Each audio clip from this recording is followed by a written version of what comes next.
आज पेट्रोल गाड़ियों का जमाना खत्म होता दिख रहा है, लेकिन BYD ने एक ऐसी इलेक्ट्रिक कार लॉन्च की है जिसकी दुनिया भर में चर्चा हो रही है। इसका नाम है BYD Ratio, जो दिखने में तो छोटी है लेकिन तकनीकी रूप से किसी बड़ी SUV से भी बेहतर है। यह BYD की पहली के कार है और सबसे खास बात यह है कि इसे जापान जैसे हाईटेक बाजार में लॉन्च किया गया है, वही देश जिसने कभी दुनिया को सबसे ज्यादा माइक्रो कारें दी थीं। कल्पना कीजिए कि अगर जापानियों को अपनी पसंद की एक किफायती स्मार्ट और पूरी तरह से इलेक्ट्रिक के कार मिल जाए तो इसका क्या असर होगा। कुछ लोग इसे भविष्य की सिटी कार कह रहे हैं, तो कुछ इसे मिनी साइज में टेस्ला किलर कह रहे हैं। इसकी डिजाइन, बैटरी, तकनीक और परफॉर्मेंस से पता चलता है कि BYD अब सिर्फ चीन में ही नहीं बल्कि पूरे एशिया में बाजारों पर नजर गड़ाए हुए है। सवाल उठता है कि BYD ने इस कार के लॉन्च के लिए जापान को ही क्यों चुना? क्या इसके पीछे कोई बड़ी रणनीति है और इस इलेक्ट्रिक कार को दुनिया भर में बदलाव लाने वाला क्यों कहा जा रहा है? हम इस गाड़ी में इस्तेमाल की गई नई बैटरी तकनीक के बारे में और जानेंगे जो इसे दूसरों से अलग बनाती है। आगे बढ़ने से पहले ऐसे ही दिलचस्प वीडियो सबसे पहले देखने के लिए कृपया हमारे चैनल को सब्सक्राइब करें। ऐसे समय में जब दुनिया इलेक्ट्रिक वाहनों की ओर दौड़ रही है, BYD ने जापान में अपनी पहली के कार लॉन्च करके सबको चौंका दिया है। यह वही जापान है जिसने दुनिया को माइक्रो कार्स की अवधारणा से परिचित कराया, जहां छोटी गाड़ियां सड़कों पर सबसे आम हैं। ऐसे देश में इस क्षेत्र में किसी विदेशी कंपनी का प्रवेश एक महत्वपूर्ण मील का पत्थर माना जाता है। सुजुकी, होंडा और दाइहात्सु जैसी जापानी कंपनियों का इस बाजार पर दशकों से दबदबा रहा है, लेकिन BYD के प्रवेश ने पूरे उद्योग जगत को हिलाकर रख दिया है। BYD ने अपनी नई के कार राको को बेहद कॉम्पैक्ट, किफायती और शहरी अनुकूल डिजाइन किया है, जो जापानी लोगों को एक विश्वसनीय, किफायती और पूरी तरह से इलेक्ट्रिक समाधान प्रदान करती है। चीन की सबसे बड़ी इलेक्ट्रिक वाहन निर्माता कंपनी BYD अब धीरे धीरे दुनिया भर में अपनी उपस्थिति का विस्तार कर रही है। पिछले साल 2024 तक BYD ने दुनिया भर में 30 लाख से ज्यादा इलेक्ट्रिक और हाइब्रिड कारें बेची, जिससे यह टेस्ला को टक्कर देते हुए दुनिया की दूसरी सबसे बड़ी इलेक्ट्रिक वाहन कंपनी बन गई। चीन के अलावा BYD ने यूरोप, दक्षिण अमेरिका और एशिया के कई देशों में भी अपने वाहन भेजे हैं। कंपनी का ध्यान अब जापान जैसे उन्नत बाजारों पर है, जहां तकनीक, दक्षता और पर्यावरणीय स्थिरता सर्वोपरि है। BYD राको का लॉन्च इसलिए महत्वपूर्ण है क्योंकि यह पहली बार है जब किसी चीनी कंपनी ने जापान के घरेलू कार उद्योग को सीधे चुनौती दी है। अब तक जापानी उपभोक्ता अपनी ही कंपनियों पर निर्भर रहे हैं, लेकिन राको जैसी कारें धीरे धीरे उनकी सोच बदल सकती हैं। लोग इस बात से हैरान हैं कि एक चीनी कंपनी इतनी तेजी से गुणवत्ता, प्रदर्शन और डिजाइन के मामले में अग्रणी कैसे बन रही है। जापान में इस कार का लॉन्च BYD का एक संकेत है कि वह अब चीन तक सीमित नहीं रहना चाहती। BYD ने दुनिया को दिखा दिया है कि इलेक्ट्रिक क्रांति अब पश्चिम में नहीं बल्कि एशिया में शुरू हो रही है। के कार क्या है और जापान में इसका क्या महत्व है?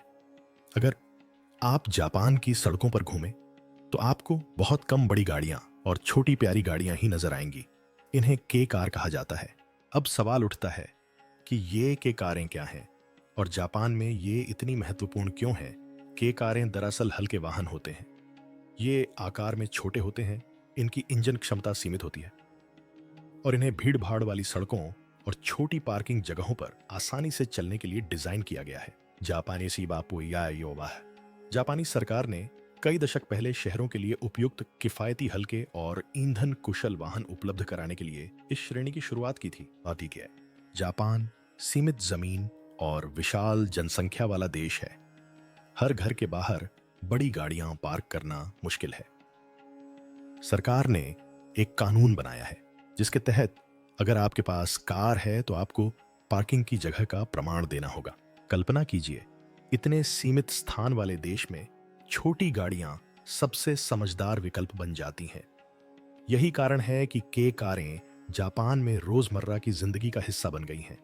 इन गाड़ियों का एक बड़ा फायदा यह है कि इन पर टैक्स का बोझ कम होता है। जापानी सरकार इन छोटी कारों को प्रोत्साहित करने के लिए कर, बीमा और टोल शुल्क में छूट प्रदान करती है। इसके अलावा इनका माइलेज भी बेहतरीन होता है। इनका छोटा शरीर और हल्का इंजन इन्हें कम बिजली या ईंधन में लंबी दूरी तय करने में सक्षम बनाता है।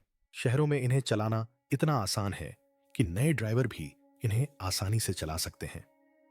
के कारें न केवल किफायती और छोटी होती हैं, बल्कि इनका डिजाइन भी लाजवाब होता है। सुजुकी, होंडा और दाइहात्सु जैसी जापानी कंपनियां इन कारों को इतने स्टाइलिश और कार्यात्मक रूप से बनाती हैं कि ये देखने में भले ही छोटी लगें, लेकिन अंदर से काफी जगहदार होती हैं। इनकी सीटें मिनीवैन जैसी दिखती हैं। डैशबोर्ड हाईटेक सुविधाओं से भरपूर है और इनका डिजाइन जापानी सादगी और आधुनिकता का एक बेहतरीन मिश्रण है। आज जापान में हर तीसरी कार के कार है। शहरी कामगार, महिलाएं, बुजुर्ग और छोटे परिवार सभी इन गाड़ियों को पसंद करते हैं।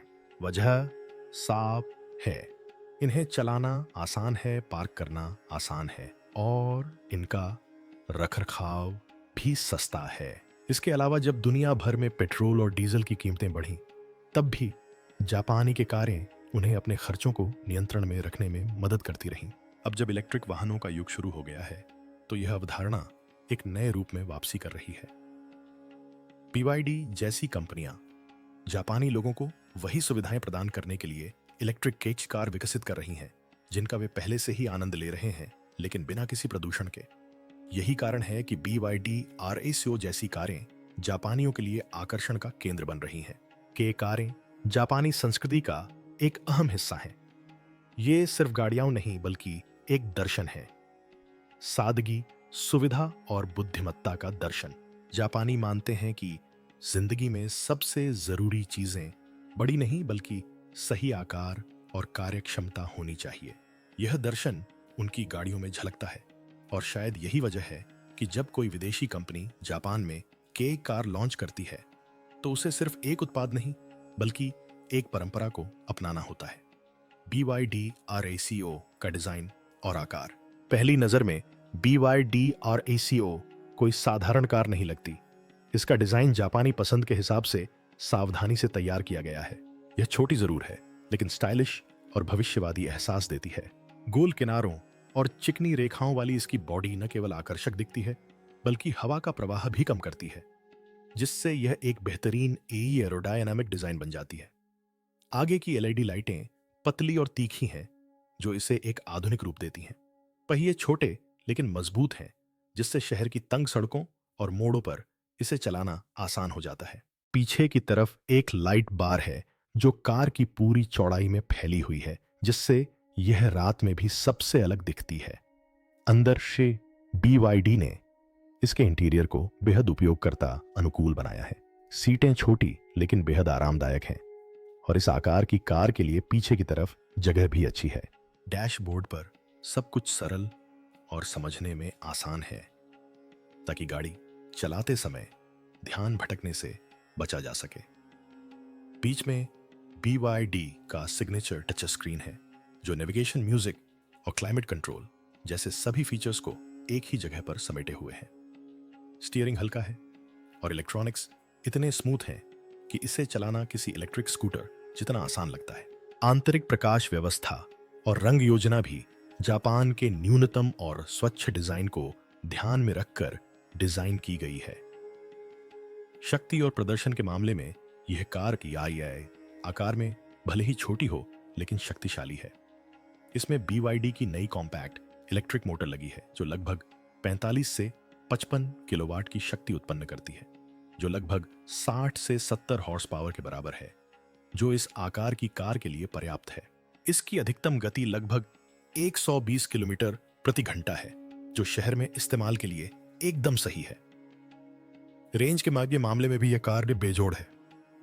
एक बार फुल चार्ज होने पर यह लगभग 250 से 300 किलोमीटर तक का सफर तय कर सकती है। जापान में जहां लोग रोजाना कम दूरी तय करते हैं, यह रेंज काफी पर्याप्त मानी जाती है। चार्जिंग की बात करें तो BYD ने फास्ट चार्जिंग विकल्प दिया है, जो कार को लगभग 30 मिनट में 80% तक चार्ज कर देता है। एक सामान्य चार्जर से इसे 4 से 5 घंटे में पूरी तरह चार्ज किया जा सकता है। BYD ने एक विशेष ड्राइविंग मोड सिस्टम भी दिया है जो सड़क की स्थिति और गति के अनुसार पावर एडजस्ट करता है। यानी यह ट्रैफिक में यात्रा करते समय कम ऊर्जा खपत करता है और खुली सड़कों पर पूरी परफॉर्मेंस देता है। इसका सस्पेंशन इतना अच्छा है कि ऊबड़ खाबड़ रास्तों पर भी कोई झटका नहीं लगता। ब्रेकिंग सिस्टम इलेक्ट्रॉनिक है और तुरंत प्रतिक्रिया देता है। इतनी छोटी कार में ऐसा संतुलन हासिल करना आसान नहीं है, लेकिन BYD ने इसे सोच समझकर डिजाइन किया है। इसका प्रदर्शन और डिजाइन दोनों ही जापानी उपभोक्ताओं की जरूरतों के अनुकूल हैं। जापान में लोग बड़ी गाड़ियों की तुलना में विश्वसनीयता और सुविधा को ज्यादा महत्व देते हैं और BYD Aracio दोनों ही सुविधाएं प्रदान करता है। नई बैटरी तकनीक, ब्लेड बैटरी का जादू। जब भी किसी इलेक्ट्रिक कार की चर्चा होती है तो सबसे आम सवाल उसकी बैटरी लाइफ और सुरक्षा का होता है। BYD ने अपनी प्रसिद्ध ब्लेड बैटरी के साथ इस सवाल का जवाब दिया है। यही वह तकनीक है जिसने BYD को दुनिया की सबसे विश्वसनीय इलेक्ट्रिक कार कंपनी बनाया है। अब अपनी नई केरी कार में BYD ने इसी ब्लेड बैटरी का एक नया और उन्नत संस्करण लगाया है जो ज्यादा सुरक्षित, टिकाऊ और लंबी उम्र वाला है। जैसा कि आप ब्लेड बैटरी के नाम से ही समझ सकते हैं, इसका आकार लंबा और पावर पतला है, बिल्कुल ब्लेड जैसा। यही डिजाइन इसकी सबसे बड़ी खूबी है। जहां इलेक्ट्रिक कारों में इस्तेमाल होने वाली बैटरियों में आमतौर पर छोटे छोटे सेल एक साथ लगे होते हैं, वहीं BYD की ब्लेड बैटरी में सेल लंबे ब्लेड के आकार में लंबवत रूप से व्यवस्थित होते हैं। इससे आंतरिक स्थान का बेहतर उपयोग होता है और कार का बैटरी पैक ज्यादा कॉम्पैक्ट बनता है।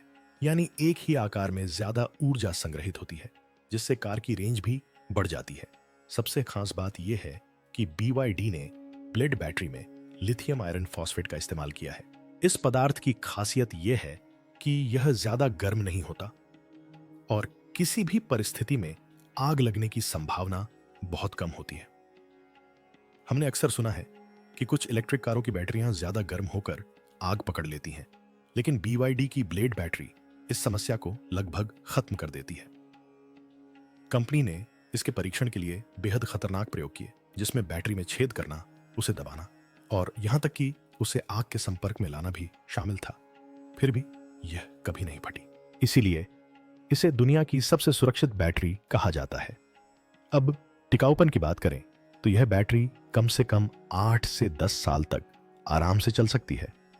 इसका लंबा चार्जिंग चक्र यानी हजारों बार चार्ज करने पर भी इसकी क्षमता में कोई खास कमी नहीं आती। BYD का दावा है कि यह बैटरी बिना किसी बड़ी खराबी के 20 किलोमीटर तक चल सकती है। जापान जैसे देशों में जहां लोग लंबे समय तक एक ही गाड़ी का इस्तेमाल करते हैं, यह बैटरी एक बड़ी राहत साबित हो सकती है। BYD ने एक और सुधार किया है जिसे कंपनी थर्मल कंट्रोल सिस्टम कहती है। यह प्रणाली बैटरी के तापमान को लगातार संतुलित रखती है। चाहे बाहर ठंड हो या बहुत गर्मी, बैटरी एक स्थिर तापमान बनाए रखती है, जिससे न तो प्रदर्शन में कमी आती है और न ही सुरक्षा में। एक और बड़ा फायदा यह है कि ब्लेड बैटरी को रिसाइकल करना आसान है। इसकी जीवन अवधि पूरी होने के बाद भी इसमें मौजूद सामग्री का पुनः उपयोग किया जा सकता है। इससे पर्यावरणीय क्षति कम होती है और कंपनी की नई सामग्री बनाने की लागत भी कम होती है। यही कारण है कि इसे एक हरित तकनीक माना जाता है। इस बार BYD द्वारा विकसित उन्नत संस्करण और भी हल्का और अधिक कुशल है। इसका मतलब है कि कार की रेंज बढ़ गई है और चार्जिंग का समय कम हो गया है। यह बैटरी जापान के लिए आदर्श होगी, जहां लोग कम दूरी की यात्रा ज्यादा करते हैं। यह एक बार चार्ज करने पर जल्दी चार्ज हो जाता है और ज्यादा समय तक चलता है, जिससे बार बार रिचार्ज करने की जरूरत नहीं पड़ती। कीमत और जापान की प्रतिक्रिया। BYD Aracio की कीमत ने जापान में काफी हलचल मचा दी। इस कार की शुरुआती कीमत 15 लाख से 18 लाख येन के बीच बताई जा रही है, जो भारतीय रुपए में लगभग 9 से 11 लाख रुपए के बराबर है। जापान जैसे देश में जहां इलेक्ट्रिक वाहन आमतौर पर महंगे होते हैं, यह कीमत काफी आकर्षक मानी जा रही है। यही वजह है कि लॉन्च के पहले ही हफ्ते में BYD RACO की तस्वीरें और वीडियो सोशल मीडिया पर तेजी से वायरल हो गए। कई जापानी उपभोक्ताओं ने टिप्पणी की कि यह कार छोटी होने के बावजूद स्टाइलिश और विश्वसनीय दिखती है। कुछ ने तो इसे भविष्य की किफायती कार भी कहा। BYD ने इसकी कीमत इस तरह रखी है कि यह जापान की सबसे लोकप्रिय के कारों जैसे सुजुकी ऑनल्टो और होंडा एनबॉक्स से सीधे मुकाबला करती है। हालांकि अंतर यह है कि BYD RACO पूरी तरह से इलेक्ट्रिक है, यानी इसे चलाने का खर्च बेहद कम है। पेट्रोल की बढ़ती कीमतों और सरकार की सख्त पर्यावरण नीतियों के चलते जापान की आबादी तेजी से इलेक्ट्रिक वाहनों की ओर रुख कर रही है। RACO ने जनता के लिए एक किफायती और सुविधाजनक इलेक्ट्रिक वाहन विकल्प खोल दिया है। मीडिया रिपोर्ट्स के अनुसार कई जापानी ऑटो पत्रकारों ने इस कार को तकनीक और कीमत के बीच एक बेहतरीन संतुलन बताया है। कुछ का तर्क है कि BYD ने जापानी बाजार में प्रवेश करके साहस दिखाया है, क्योंकि जापानी उपभोक्ता आमतौर पर विदेशी ब्रांडों पर भरोसा नहीं करते। हालांकि RACO का डिजाइन, फीचर्स और कीमत धीरे धीरे कई लोगों की राय बदल रही है। अब जापान में लॉन्च के पीछे BYD की रणनीति की बात करें तो यह कदम किसी प्रयोग से कम नहीं है। BYD समझता है कि जापान दुनिया के सबसे चुनौतीपूर्ण ऑटो बाजारों में से एक है, जहां गुणवत्ता, टिकाऊपन और विश्वसनीयता सर्वोपरि हैं। अगर कोई विदेशी कंपनी यहां सफल होती है तो उसकी प्रतिष्ठा स्वतः ही अन्य जगहों पर भी बढ़ जाती है। यही वजह है कि BYD ने चीन या यूरोप की बजाय जापान को चुना। जापान में लोग तकनीक का परीक्षण करते हैं और फिर उसे अपनाते हैं। इसलिए BYD का लक्ष्य सिर्फ कारें बेचना नहीं, बल्कि अपनी तकनीक की क्षमताओं का प्रदर्शन करना भी है। BYD जानती है कि अगर वह जापान जैसे विकसित देश में लोगों का विश्वास जीत लेती है तो उसके उत्पादों को दूसरे देशों में भी स्वीकार्यता मिलना आसान हो जाएगा। इसके अलावा जापान को एशिया का सबसे बड़ा ऑटोमोटिव टेस्ट मार्केट माना जाता है।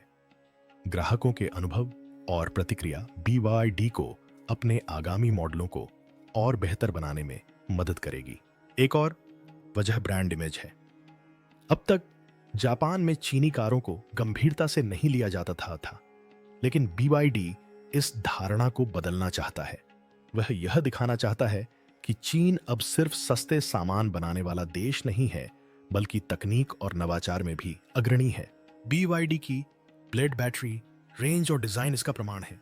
BYD जापान में इलेक्ट्रिक चार्जिंग नेटवर्क का विस्तार करने पर भी काम कर रही है, ताकि लोगों को इलेक्ट्रिक वाहन अपनाने में कोई दिक्कत ना हो। कंपनी ने कुछ स्थानीय जापानी कंपनियों के साथ मिलकर चार्जिंग स्टेशन बनाने की योजना बनाई है। इसका मतलब है कि BYD सिर्फ एक कार नहीं बेच रहा है, बल्कि एक संपूर्ण सिस्टम तैयार कर रहा है। BYD RACO की कीमत और जापान में इसकी लॉन्च रणनीति दोनों ही कंपनी के दीर्घकालिक दृष्टिकोण का हिस्सा हैं। BYD का लक्ष्य सिर्फ जापान में बिक्री करना नहीं, बल्कि वहां अपनी पहचान बनाना है। BYD बनाम जापानी कंपनियां, असली प्रतिस्पर्धा। जब BYD RACO जापान में लॉन्च हुई तो लोगों के मन में सबसे बड़ा सवाल यह था कि क्या यह सुजुकी, होंडा और दाइहात्सु जैसी स्थापित कंपनियों के साथ प्रतिस्पर्धा कर पाएगी। आखिरकार ये तीनों कंपनियां दशकों से जापानी सड़कों पर छाई हुई हैं। सुजुकी ऑल्टो, होंडा एनबॉक्स और दाइहात्सु मूव जैसी कारें हर जापानी परिवार की रोजमर्रा की जिंदगी का हिस्सा हैं। लेकिन अब BYD RACO ने इस आरामदायक दुनिया में एक नई हलचल मचा दी है। तुलना करें तो सुजुकी ऑल्टो अपनी किफायती कीमत और विश्वसनीय प्रदर्शन के लिए जानी जाती है। होंडा एनबॉक्स अपनी जगह और सुविधाओं के लिए, और दाइहात्सु मूव अपने हल्के डिजाइन एंड माइलेज के लिए। BYD RACO इन तीनों के फायदों को एक नई तकनीक के साथ जोड़ती है। यह पूरी तरह से इलेक्ट्रिक है, यानी पेट्रोल की कोई चिंता नहीं और इसका इंजन नहीं बल्कि मोटर चुपचाप चलता है। जापान जैसे देश में जहां लोग शोर से ज्यादा आराम को प्राथमिकता देते हैं, यह बेहद जरूरी है। RACO की ब्लेड बैटरी इसे और भी अनोखा बनाती है। जहां पुरानी केसी कारों में ईंधन और इंजन के रखरखाव की झंझट होती है, वहीं RACO को बस चार्ज करके चलाना होता है। इसकी रेंज भी 300 किलोमीटर तक है, जो होंडा N-बॉक्स या दाइहात्सु मूव के औसत माइलेज से कहीं ज्यादा है। हालांकि इसकी शुरुआती कीमत थोड़ी ज्यादा है, लेकिन पेट्रोल और रखरखाव पर बचत के बाद यह लंबे समय में सस्ती पड़ती है। BYD की खासियत यह है कि यह एक तकनीक आधारित कंपनी है। इसकी अपनी बैटरी, फैक्ट्री है, मोटरें बनाती है और सॉफ्टवेयर सिस्टम भी डिजाइन करती है। जहां जापानी कंपनियां अभी भी पुराने इंजनों को इलेक्ट्रिक इंजनों में बदलने की कोशिश कर रही हैं, वहीं BYD के सामने एक बड़ी चुनौती है, वह है भरोसा। जापानी लोग स्थानीय ब्रांडों पर आंख मूंद कर भरोसा करते हैं और किसी विदेशी कंपनी को यह भरोसा हासिल करने में समय लगेगा। हालांकि RACO के फीचर्स और कीमत देखने के बाद कई युवा ग्राहक अब इसे आजमाने की इच्छा खुलकर जाहिर कर रहे हैं। वैश्विक प्रभाव की बात करें तो BYD RACO ने दुनिया को दिखा दिया है कि इलेक्ट्रिक कारों का सिर्फ बड़ा या महंगा होना जरूरी नहीं है। मिनी इलेक्ट्रिक गाड़ियां बासकी अब चलन में हैं। यूरोप, भारत और दक्षिण पूर्व एशिया जैसे देशों में भी लोग कम दूरी के लिए किफायती और सुविधाजनक इलेक्ट्रिक वाहन चाहते हैं। RACO जैसे मॉडल साबित कर रहे हैं कि भविष्य में शहरी कारें छोटी, हल्की और इलेक्ट्रिक होंगी। BYD के इस कदम ने अन्य कंपनियों को भी सतर्क कर दिया है। सुजुकी, हुंडई, होंडा और यहां तक कि टाटा जैसी कंपनियां अब छोटे इलेक्ट्रिक वाहनों पर काम तेज कर रही हैं। वुलिंग होंगग्वांग मिनी EV जैसी लाखों गाड़ियां चीन में पहले ही बिक चुकी हैं और अब जापान में BYD के प्रवेश ने साबित कर दिया है कि यह चलन एशिया से आगे बढ़कर दुनिया भर में फैलेगा। मिनी EV का सबसे बड़ा फायदा यह है कि ये किफायती हैं, कम जगह घेरती हैं और रोजमर्रा की जरूरतों के लिए एकदम सही हैं। दुनिया के बड़े शहरों में जहां यातायात और पार्किंग एक बड़ी समस्या है, ऐसे वाहन भविष्य की जरूरत बन जाएंगे। BYD RACO ने इस दिशा में एक बड़ा कदम उठाया है। अब देखना यह है कि दूसरी कंपनियां इस दौड़ में कितनी जल्दी शामिल होती हैं। अगर आपको BYD RACO के बारे में यह जानकारी दिलचस्प लगी हो तो कृपया इस वीडियो को लाइक करें और नीचे कमेंट में हमें बताएं कि क्या आपको लगता है कि यह छोटी इलेक्ट्रिक कार वाकई जापान और दुनिया के लिए एक बड़ा बदलाव लाएगी। अगर आप नए ऑटोमोबाइल अपडेट, इलेक्ट्रिक कार समाचार और तकनीकी कहानियों के बारे में सबसे पहले जानना चाहते हैं तो हमारे चैनल को सब्सक्राइब करें और नए वीडियो आने पर सबसे पहले नोटिफिकेशन पाने के लिए बेल आइकन दबाएं। आपका समर्थन ही हमारी सबसे बड़ी ताकत है।